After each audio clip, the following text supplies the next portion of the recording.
food, people. Let's talk about food. And today I have my special guest. He is the senior cook at the Rich Carlton Hotel. Wow, at Toronto. Toronto, yes, Ontario. No other than Mr. Prathamesh Narvikar. Welcome to Food 101, Mister. And can you please introduce more about yourself? Yes, thank you, Daniel, for having me here. So, my name is Prathamesh Narvekar. I'm originally from Mumbai, India. I've been born and brought up in Mumbai, and then I moved later on in my mid 20s to Canada to pursue my culinary journey. I'm specializing mostly in Indian and Italian cuisine right now. So I have specialized in Konkani cuisine, which is my home food, and also other parts of Indian cuisine. And right now I am pursuing my career, learning more about Italian food from Chef Alessandro, and I'm working at the Ritz Carlton Hotel under his team. Yes, indeed. And thank you so much for sharing your knowledge and wisdom to the world, Mr. Pratam. So Thank you. tell us, what is Indian cuisine all about?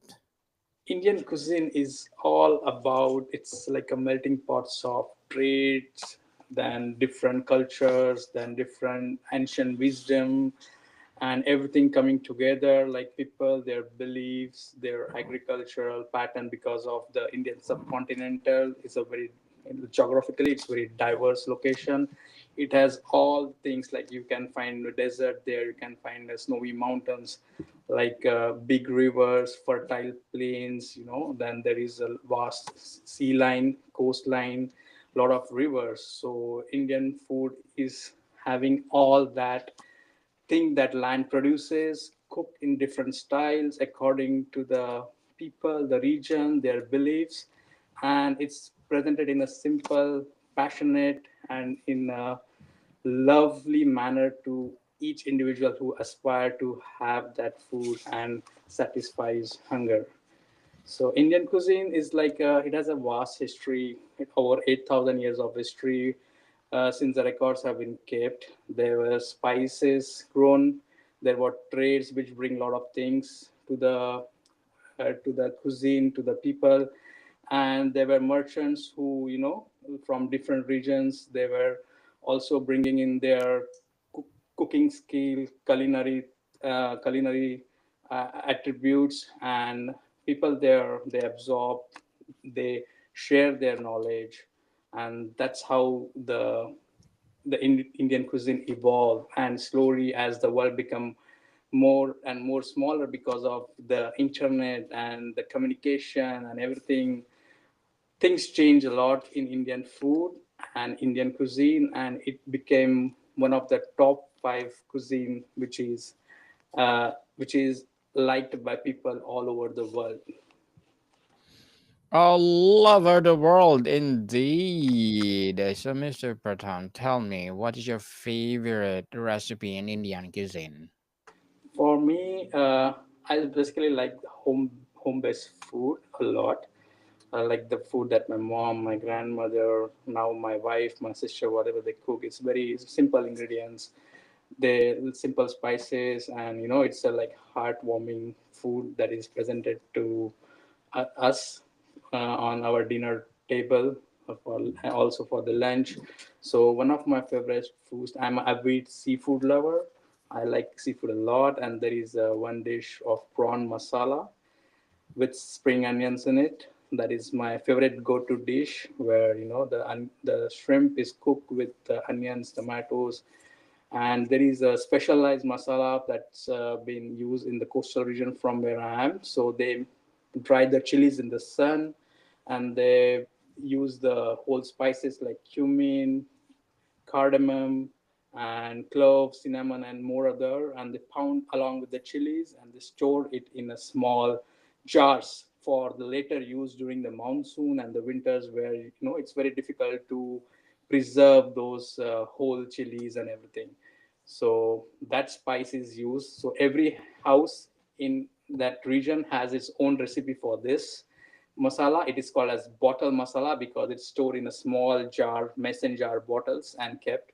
So that spice is added to that, and then the shrimps with some coriander and some spring onions at the end, and that's my all-time favorite food to try and also to go for. So, Mr. Pratham, for someone who's never tried Indian food, what is the one dish you would recommend as a perfect introduction?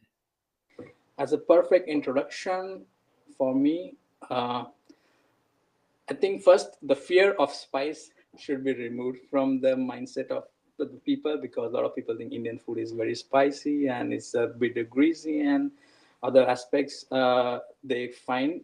So I think the simplest Indian food would be rice and lentil curry.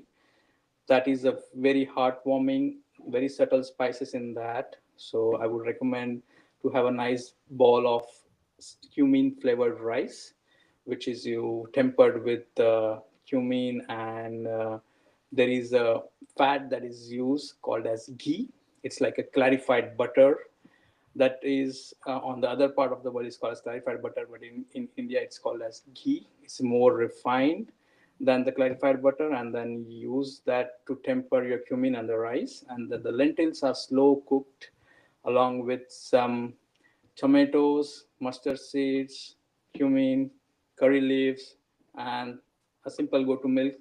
You add some pickle on side if you want a little bit of hint of spice, or else you can just have that. And I think that's the first thing people should try, because this food is cooked in every house, whether it is a rich or or a normal guy. He will surely have this meal one time at least a day or a week at least.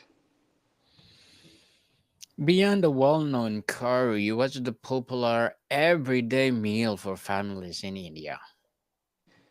Everyday meal for families in India, they have basically the Indian food families they have is its meal consists on different things. It's called as thali. Like if you go to a restaurant, you'll always find the word thali, thali. So usually Indians also have the food as a thali. So thali has a mix of different flavors in it. So you can find spice in it, sour, a salad component, and a curry vegetable, a toss a vegetable. Then you have a starch component that is either a rice or a lentil. So in traditional homes, you will find a lentil curry, a small bowl of rice, two or three chapatis. The chapatis can be tossed on like a flatbread. It's called as flatbread to be more precise on that. So it's done on tawa, and then you will have a curry. If it's a vegetarian, of course, a veg curry. If it's a non-vegetarian, there will be a chicken or a fish curry, depends on that. And then you will have a dry version of that vegetable, and then you will have a salad like cucumber slice, carrots, maybe some red onions, lemon to squeeze on it. And of course, there will be some dessert at the end, because all of the Indians love the dessert.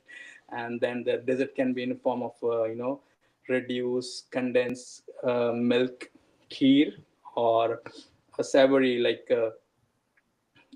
or a gulab jamun kind of thing, which is a ball which is dipped in the ball of condensed milk, which is dipped in the sugar syrup. You can have that one as there. So usually Indian people, they go for like a whole set of meal, like a thali, on their day-to-day basis. So, Mr. Pratham, you told me before that you're from Mumbai. So, tell us Yeah. what's the difference of cuisine in Mumbai for other province in India? Okay, so Mumbai has a long history. Mumbai was ruled a bit in history by Portuguese, and then came the Britishers. So there is a lot of influence, and Mumbai has been being a financial capital of India. There has been a lot of migration there.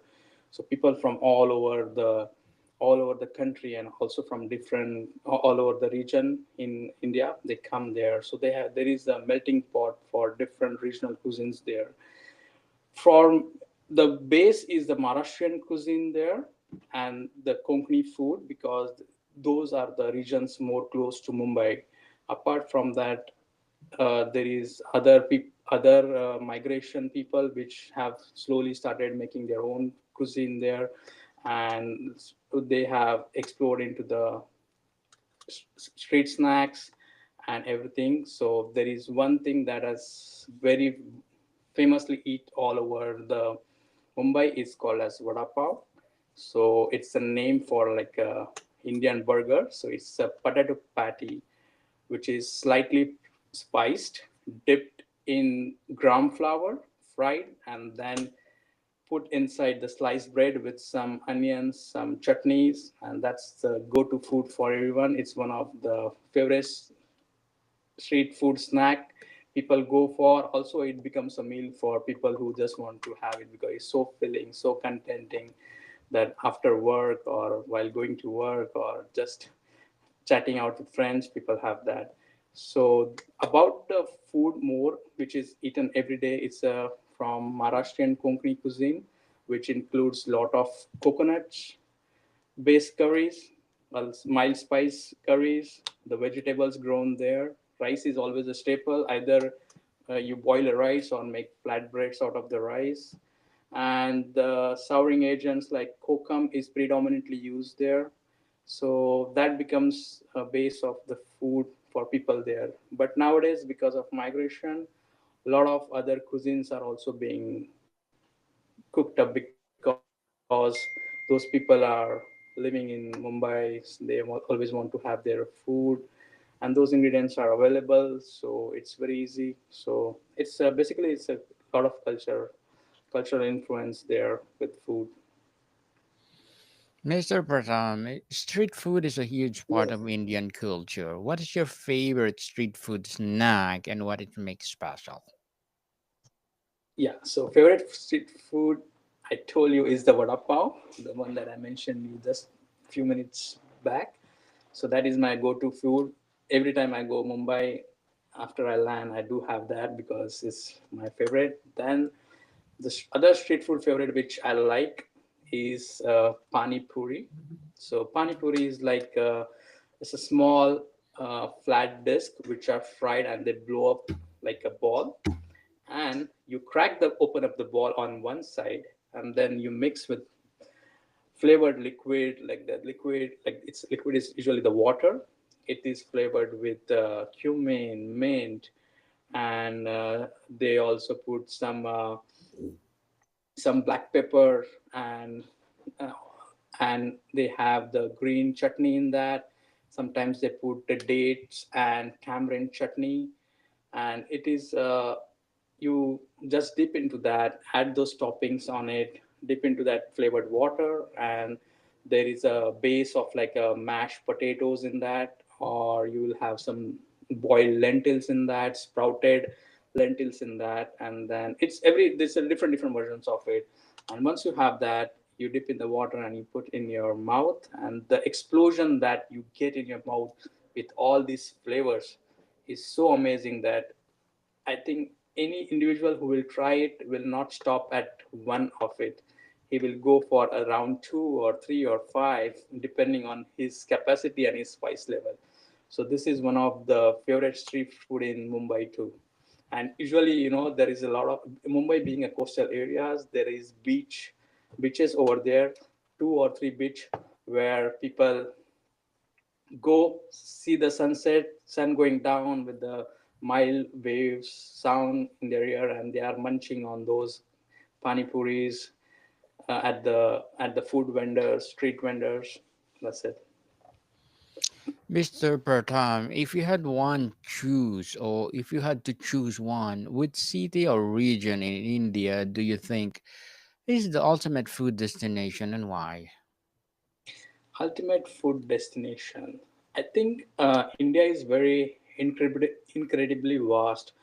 Every region has its unique touch and love to the food. It's very difficult for me to really go on to one cuisine because I have traveled to most part of India and wherever I have stayed, and I had always connected myself there with food, whether it's in north where the food is simple with simple vegetable but a lot of spice.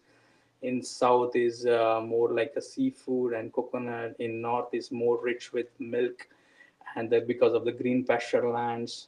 In the east is more with the rice because of the fertile lands over there, and river seafood, like river food, like the river fish, and everything is on the eastern side. Also, along with a lot of medicinal herbs that are used in the food.